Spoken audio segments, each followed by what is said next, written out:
สบายดีทุกคนเนาะวันนี้พวกเขาจะพาไปใส่เบ็ดตามห้องใกล้ๆนาเนาะอันนี้จะเป็นนาของ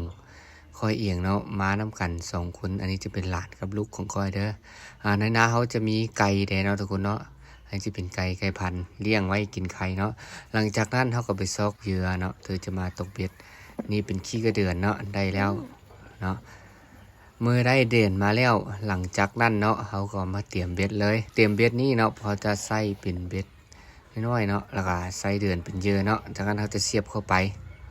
เนาะเบิ่งใกล้ๆเนาะเฮ็ดแบบนี้เนาะเสียบเข้าไปเลยแบบนี้เลยเนาะแล้วหลังจากนั้นพวกเขาจะย้อนไว้นะย้อนไว้ใกล้ๆนะนี่ย้อนไว้เลยนี่แล้วก็ปักไว้แล้วหลังจากนั้นพวกเขาก็ไปใส่ด่างที่2กันเลยเนาะทุกคนเนาะมาจะเลาะมือแบบนี้เนาะเลาะมือจนกว่าจะเห็นบอลที่ว่ามันมีนะนี่มาแล้วด่างที่2เขาจะเริ่มใส่วันนี้เมื่อเลยได้เนาะใส่เหยื่อมันคักๆแล้วหลังจากนั้นปักไว้หลังจากนั้นพวกเขาก็ไปเลาะเที่ยว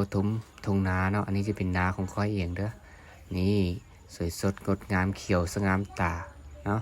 นี่จะเป็นห่วงของมันนานี่ปลูกได้ประมาณ3 เดือนกว่าๆเด้อทุกคนเด้อนี่ห่วงมันจะเป็นประมาณนี้เลยเนาะเมื่อเลาะเรียบร้อยแล้วพอก็กลับมา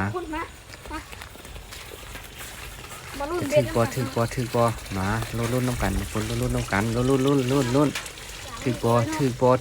ลุ้นบ่ทุกคนมายกขึ้นมายกขึ้นมานี่ได้แล้วได้แล้วมานมื้อนี้มานได้ทุกคนเด้อมานโอเคเนาะหลังจากนั้น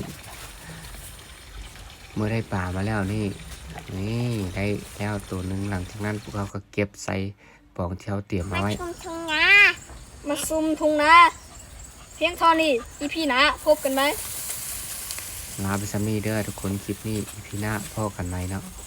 บอกว่าพวกเขาจะไปบุกอยู่หน้าไผ่